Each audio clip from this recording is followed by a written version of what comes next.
Bonjour, peuple du Seigneur. Nous nous retrouvons encore ce matin pour nous continuer notre programme d'édification matinale. Amen.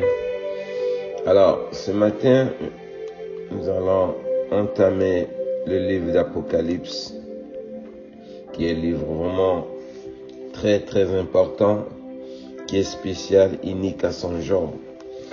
Nous savons, mes bien-aimés, dans tout l'ensemble de la Bible, la plupart de tous les disciples ou bien ceux qui ont parlé de la part de Dieu dans la Bible, ils ont eu l'inspiration par le Saint-Esprit. Mais par contre, dans les livres d'Apocalypse, ce sont des faits que l'ange est venu carrément toucher l'autre bien-aimé Jean. Il lui a donné la vision pour voir ce qui va arriver. Amen. Parce que les autres textes, il y a des prophéties et il y a aussi le témoignage des disciples qui ont témoigné ce qu'eux-mêmes ont vu. Mais ici, la parole nous montre ce qui doit arriver afin de nous préparer et que chacun soit conscient de la manière il mène sa vie chrétienne, ne pas qu'il soit surpris. Alors, nous allons vraiment entamer ce livre qui a les 22 passages dans le livre d'Apocalypse et qui a 10 termes, s'il faut le dire de cette manière. Alors, Dieu nous fait grâce vraiment de méditer cela et je pense par la grâce de Dieu, nous allons aller pas à pas parce que c'est le dernier virage. Il faut que vraiment on prenne vraiment du temps à bien méditer ce texte, ce livre de Apocalypse soigneusement pour que chacun de nous soit vraiment bien éclairé. Et je conseille toujours à tout le monde vraiment de plonger souvent le regard sur ce livre, car beaucoup fuient cela. Faut pas vraiment avoir peur, quoi que ça soit peur, mais au lieu d'utiliser la peur, mais pendant que on lit et on voit les conséquences, chacun au contraire doit se forcer à changer de vie afin qu'il puisse s'accorder à la parole que nous lisons dans le livre afin de soigner notre vie chrétienne. Amen. Sans plus tarder, nous allons vraiment aller très vite parce qu'il y a beaucoup de choses et à y partager. Nous allons méditer à partir du premier verset jusqu'au verset 7. Le Seigneur nous dit ceci dans sa parole. Révélation de Jésus-Christ que Dieu lui a donné pour montrer à ses serviteurs les choses qui doivent arriver bientôt et qu'il a fait connaître par l'envoi de son ange à son serviteur Jean, lequel atteste la parole de Dieu et témoignage de Jésus-Christ. Tout ce qu'il a vu. Heureux celui qui lit et ceux qui entendent la parole de la prophétie, qui gardent ces choses qui sont écrites dans ce temps est proche. Parole du Seigneur. Alors, mes bien-aimés, comme je l'ai dit ici, nous voyons comment l'ange, Dieu envoie son ange pour venir toucher son serviteur Jean, et il lui donne la vision pour lui faire voir ce qui va arriver. Alors que les autres ont eu l'onction d'avoir l'inspiration du Saint-Esprit d'écrire ce que le Seigneur leur montrait. Et d'autres ont témoigné ce qui Dieu les a donné l'intelligence de se souvenir de ce qu'ils avaient vu et ils ont écrit cela. Mais par contre, ce texte nous montre le futur de toute personne et les choses qui vont arriver pendant que nous sommes encore vivants. Donc, chacun de nous, mes bien-aimés, de comprendre et de faire attention à la manière dont nous vivons, car les temps sont mauvais, car le temps est proche. Le Seigneur ne tardera pas à venir. Alors, dans le verset 4, il dit Jean aux 7 églises qui sont en Asie, que la grâce et la paix vous soient données de la part de celui qui est et qui était et qui vient de la part de ces 7 esprits qui sont devant le trône, et de la part de Jésus, le témoin fidèle, le premier-né des morts, le prince des rois et de la terre, à celui qui nous a aimés, qui nous a délivrés de nos péchés par son sang, et qui fait de nous un royaume de sacrificateurs pour Dieu, son Père. À lui soit la gloire, la puissance au siècle des siècles. Amen. Voici, il vient avec les nuées et tous les yeux le verront. De même, et même ceux qui l'ont percé, tous les tribus de la terre se lamentera à cause de lui. Oui, Amen. Oui, Amen. Je suis l'alpha, l'oméga, dit le Seigneur, Dieu, celui qui est, qui était et qui vit et qui vient, le Tout-Puissant. Qui vient, le Tout-Puissant. Amen. Parole du Seigneur. Alors, ici, comme je le disais, mes bien-aimés, voici l'image de l'introduction de ce passage. Nous sommes dans le premier texte en sujet. On parle au sujet de ce livre. Amen. Et les choses qui vont arriver. Alors, nous sommes là, les bien-aimés, nous devons comprendre. Ce livre est en train de montrer le futur de ce que tous les chrétiens pourront vivre et même les incrédules. Alors, nous qui sommes avertis de ce que Dieu est en train de nous enseigner dans ce texte, nous devons y faire attention à la manière de vivre, mes bien-aimés, dans ce monde. Pendant que je suis en train de méditer ce passage, Dieu met dans mon cœur pour me faire une révélation personnelle, pour voir comment, comme l'Esprit s'interrogeait, pour voir cette personne que tu invites dans ta maison, il vient habiter, il veut vivre, mener sa vie comme il veut. Alors que quand on est invité dans une maison, on doit se conformer aux règles qui sont établies dans cette maison. Alors nous avons été appelés à être chrétiens, nous ne sommes pas venus de nous-mêmes, c'est Dieu qui nous a appelés pour venir. Comment en venant dans la maison de Dieu, nous voulons imposer à Dieu notre caractère, notre manière de vivre, alors que dans son royaume, on dit tous ceux qui doivent y habiter dans son royaume, ils doivent se sanctifier. Et il me montrait comme l'image du paradis et quel est le saint qui est au paradis, il vit sa vie au paradis comme s'il voulait. Non, tout le monde s'accorde selon les règles que Dieu a établies dans le royaume des cieux. Alors nous qui sommes ici-bas, pourquoi nous ne voulons pas nous accorder avec Dieu selon ce qu'il a écrit dans sa parole? Amen. C'est ce que le Saint-Esprit est en train de me parler pendant que je suis en train de méditer cette parole. Donc nous devons comprendre, bien aimés, nous sommes censés à écouter Dieu et suivre ses instructions telles qu'il nous parle. Parce que nous sommes venus dans sa maison, nous voulons y appartenir à son royaume. C'est pas nous de raisonner, nous devons faire ce qu'il nous dit et nous pourrons nous réjouir de la grâce qu'il nous offre. Amen. Alors le Seigneur nous dit dans le livre d'Apocalypse chapitre 17, verset 1 à 2, le Seigneur nous dit ceci: puis un des 7 anges qui tenait les 7 coupes vint et m'adressait la parole en disant: viens, je te montrerai le jugement de grand prostitué qui est assis sur les grands eaux. C'est avec elle que les rois de la terre et les rois de la terre se sont livrés à l'impudicité, et c'est du vin de son impudicité que les habitants de la terre se sont enivrés. Il me transporta en esprit dans un désert et je vis une femme assise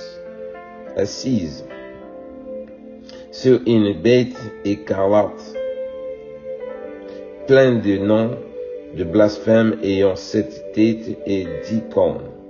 Cette femme était vêtue de pourpre et d'éclatane et parée d'or, de perles précieuses et de perles. Elle tenait dans sa main une coupe d'or remplie d'abominations et des impurités de sa prostitution. Et sur son front était écrit un nom, le mystère Babylone, la mère des impudiques et des abominations de la terre. Amen. Parole du Seigneur. Alors ici, mes bien-aimés, ce texte est en train d'identifier la source de toutes les malédictions qui sont en train de frapper cette terre. Elles ont deux bases, c'est-à-dire deux bases. Une partie vient de la mer, une partie qui vient du désert. C'est là où se trouve la source de tous les maux que nous voyons, de tous les impudiques, de toutes les actions qui est en train de frapper la terre. La séduction vient de la mer et l'abomination vient du désert. Alors, nous voyons tout ce que nous sommes en train de chercher à s'excuser, mais bien aimé, la source vient de tous ces deux coins géographiques. Alors, s'il y a ces esprits qui sont animés de ces genres de ruses, d'impudicité pour pouvoir convaincre la terre à vivre dans l'impudicité ou dans la désobéissance, comment pourrons-nous prendre ces excuses-là, venir appliquer ça dans le royaume de Dieu alors que Dieu nous appelait à marcher dans la sainteté et à marcher selon ses règles. Amen. Alors, nous avons trois points essentiels, mais bien aimés à comprendre. Il y a l'impudicité qui est le diable est en train d'introduire dans ce monde, et nous voyons aussi l'abomination qui est la mère Babylone, la grand-mère des impudiques, Babylone, qui est en train aussi d'envoyer aussi sa part. Mais nous avons Jésus qui envoie la sainteté dans la terre. Donc, Dieu veut que nous comprenions cela, mais bien aimés, en tant que chrétiens, nous devons forcer, c'est-à-dire introduire la sainteté que Dieu demande à tout homme d'appliquer dans sa vie afin d'éradiquer tous ces démons qui sont en train de gangréner la terre pour pousser l'homme à la rébellion, Amen. Alors, nous ne pouvons pas, mais bien aimés, aller prendre des caractères celui qui est notre ennemi, le diable, venir introduire ça dans le royaume pour chercher les excuses alors que Dieu nous appelait à la sainteté, à marcher à la crainte jusqu'à ce que nous pourrons voir la venue du Seigneur qui viendra nous prendre avec sa gloire comme nous dit dans sa parole. Alors, nous voyons l'ange qui est en train de nous expliquer par la bouche de son serviteur Jean, l'ange lui a tout consacré par l'onction spéciale pour l'ouvrir les yeux, pour voir le futur de chacun de nous. Alors, nous devons comprendre. À l'époque, à nos jours, Jean n'était pas présent, mais ce qui se passe actuellement, c'est ce que Jean est en train d'expliquer ici. Alors il dit, Dieu nous a montré le jugement qui va arriver. Alors ce jugement va s'appliquer sur la terre dans la vie de tous ceux qui vivent dans l'impudicité. Amen. Et ceux qui vivent dans l'abomination, qui est la grand-mère Babylone, la femme qui est assise dans le désert en train d'introduire dans ce monde. Alors, c'est à nous de comprendre cela, de fuir ces choses parce qu'elles ne vont jamais à faciliter l'avancée du royaume de Dieu sur la terre. Alors, nous qui sommes censés à véhiculer le message de la sainteté, Dieu nous a dit, il nous a fait de nous un royaume de sacrificateurs pour Dieu. Si on est sacrificateur, ça veut dire on est saint, on est censé à se sanctifier afin que l'onction du sacrificateur puisse vraiment impacter également ceux qui sont autour de nos vies. Alors Dieu qui nous aime, bien aimé, il nous donne vraiment la grâce d'entendre, de lire et de comprendre ce qui est écrit dans ce livre de l'Apocalypse, afin que chacun puisse soigner sa manière de vivre dans la terre des hommes, pour ne pas qu'on soit surpris un jour, parce que la venue du Seigneur est proche. Amen. Alors dans le livre toujours de l'Apocalypse, chapitre 22, le verset 16 à 17, le Seigneur joue ceci dans sa parole. Moi, Jésus, j'ai envoyé mon ange pour vous attester ces choses dans les églises. Je suis le rejetant de la postérité de David, l'étoile brillant du matin, et l'esprit et l'épouse disent, viens, que celui qui entend dise, viens, et que celui qui a soif vient, que celui qui veut prenne de l'eau de la vie gratuitement. Je le déclare à quiconque entend les paroles de la prophétie de ce livre. Si quelqu'un y ajoute quelque chose, Dieu le frappera des fléaux décrits dans ce livre. Et si quelqu'un retranche quelque chose des paroles de ce livre, de cette prophétie, Dieu retranchera sa part de l'arbre de vie et de la ville sainte décrit dans ce livre. Amen. Alors nous voyons encore le Seigneur lui-même qui vient confirmer que ce que nous sommes en train de partager est vrai parce que c'est Jésus lui-même qui a fait cela pour envoyer son ange, pour venir nous avertir. Alors si Dieu, celui qui va venir lui-même, il nous avertit, pourquoi sommes-nous incrédules? Pourquoi continuerons-nous à indicer nos cœurs? Les disciples qui ont été témoins, ils nous disent que ce qu'ils voient, ce que nous entendons, mes bien-aimés, c'est la réalité, c'est ce qui va arriver. Donc, Dieu ne ment pas. S'il a envoyé son ange pour venir éclairer la vision des gens, pour qu'ils voient le futur de ce qui va arriver, des choses qui vont arriver, pourquoi sommes-nous entrés dans Dieu?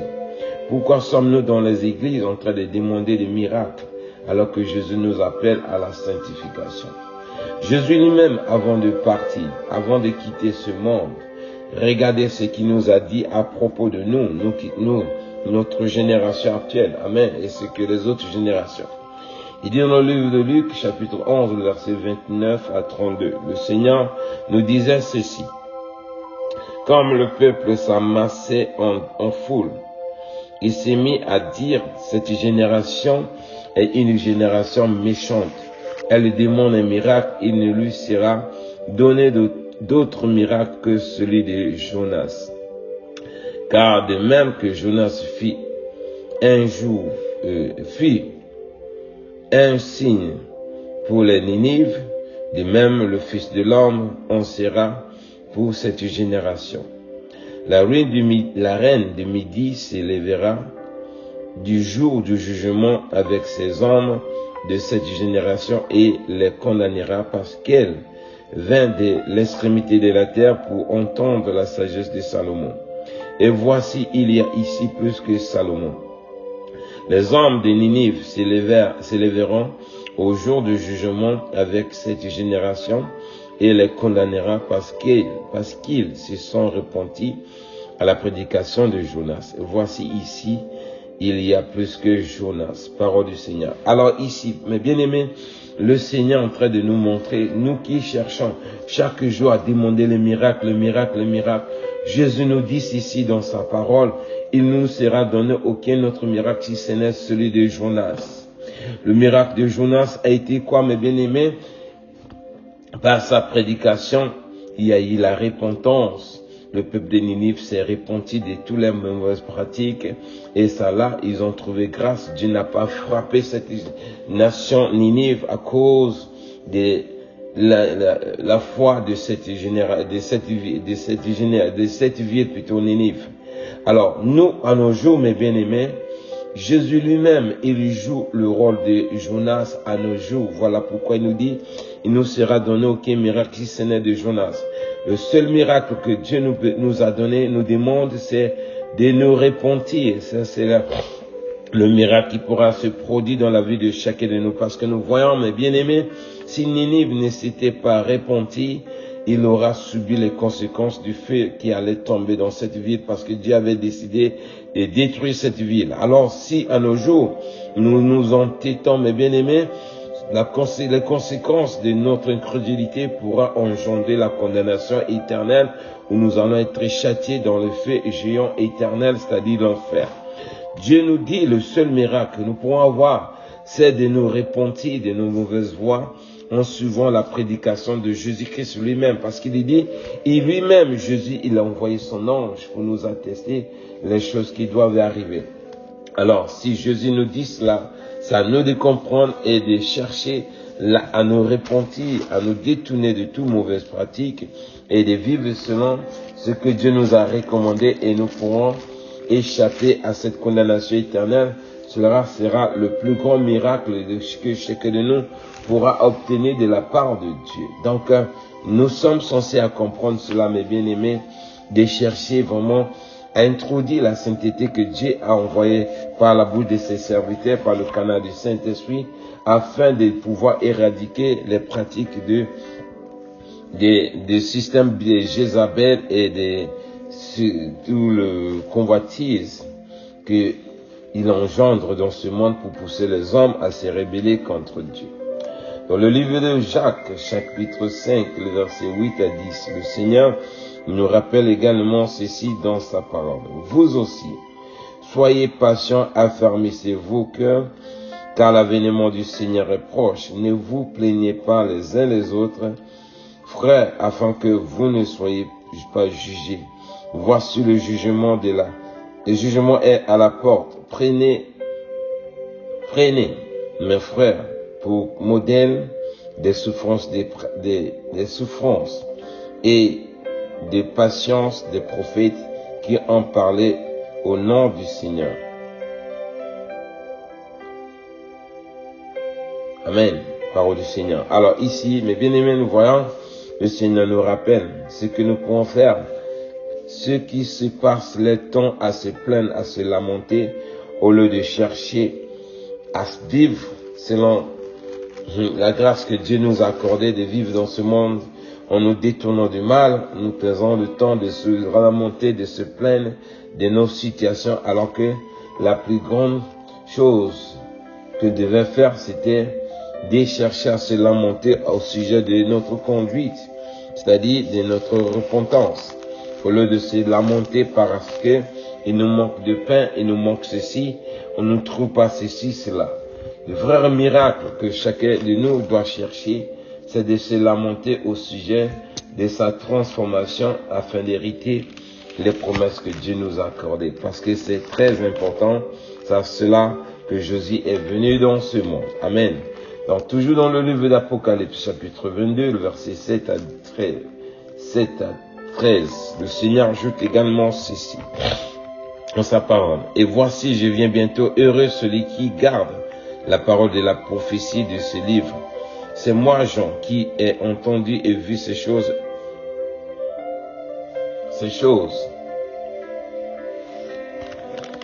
Qui ai entendu et ces choses. Et quand j'ai eu entendu et vu, je tombais aux pieds de l'ange qui me les montrait pour l'adorer.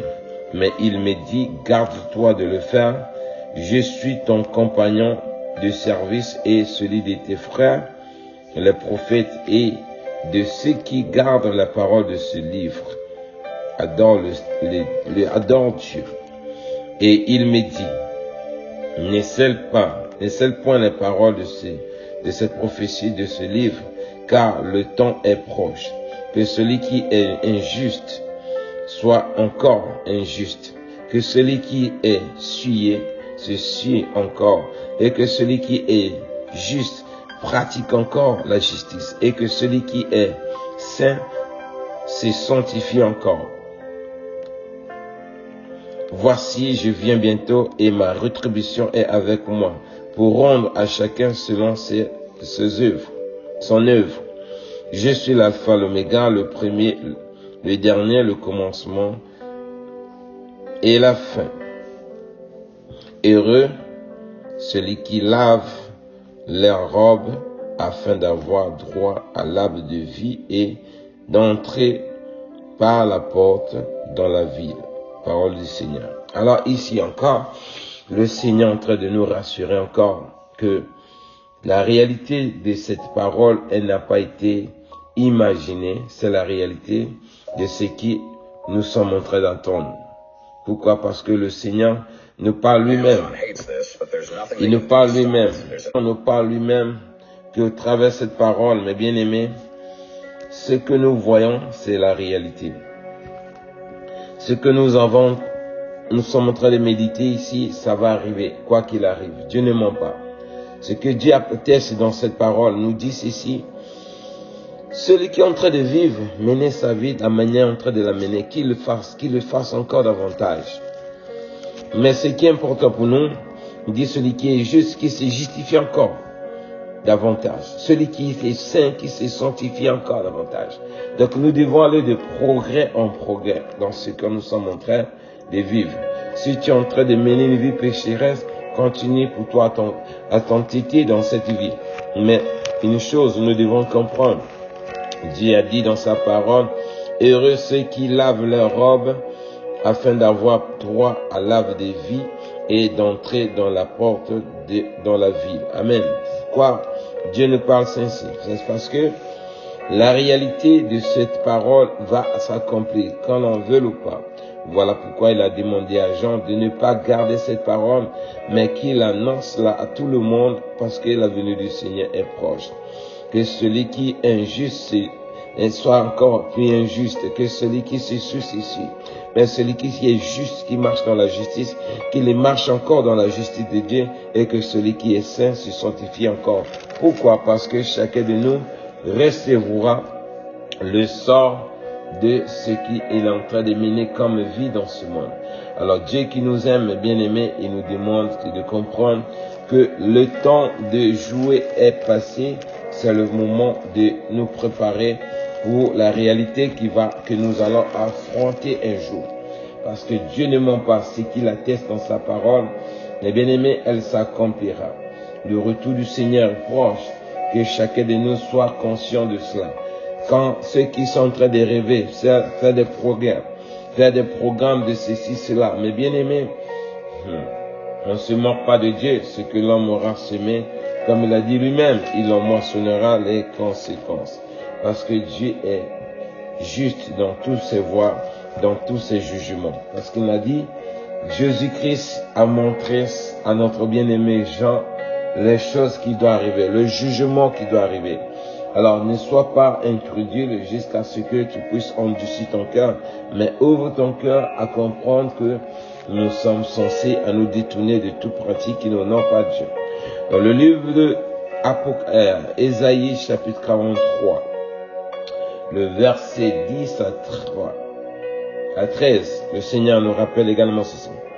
Vous êtes mes témoins, dit l'Éternel, vous et mon serviteur que j'ai choisi, afin que vous le sachiez, que vous me croyez et comprenez que c'est moi, avant moi il n'y a point et attendons. Comprenez que c'est moi, avant moi il n'y a point été formé de Dieu. Et après moi il n'y aura point, c'est moi qui suis l'Éternel. Hors de moi il n'y a point de sauveur. C'est moi qui annonce et sauve. C'est moi qui ai annoncé, sauvé, prédit. Ce n'est point parmi vous des dieux étrangers. Vous êtes mes témoins, dit l'Éternel, c'est moi qui suis Dieu. Je le suis dès ce commencement, et nul ne délivre de ma main. J'agirai qui s'y opposerait. Amen. Alors ici, Dieu est en train de nous montrer, mes bien-aimés, il est l'unique Dieu qui existe et qui existera dans ce monde. Hormis lui, il n'y a pas d'autres dieux qui ont existé. À part lui, il n'existera pas d'autres dieux. Il n'est que l'unique qui a envoyé ses témoins pour venir nous annoncer tout ce que nous sommes en train de méditer. Hormis lui, personne ne peut délivrer. Quand il décide, personne ne peut révoquer cela. Alors, il est le seul. Alors, s'il nous parle, mes bien-aimés, nous devons comprendre. Pourquoi jouer à l'incrédulité, pourquoi on endurcir le cœur, alors que celui qui a dit, tiens, l'éternité nous parle et nous avertit. De temps en temps dans sa parole, nous continuons à nous jouer à l'incrédulité. Chacun recevra de la part le sort de ce qui est en train de s'aimer comme action à nos jours. Il ajoute encore dans le livre de Apocalypse chapitre 19, versets 11 à 16 ceci. Puis j'ai vu du ciel ouvert, et voici parut un cheval blanc. Celui qui le montait s'appelait fidèle et véritable, et il juge et combat avec justice. Ses yeux étaient comme une flamme de feu, sur sa tête étaient plusieurs diadèmes. Il avait un nom écrit que personne ne connaît si ce n'est lui-même. et il était revêtu d'un vêtement teint en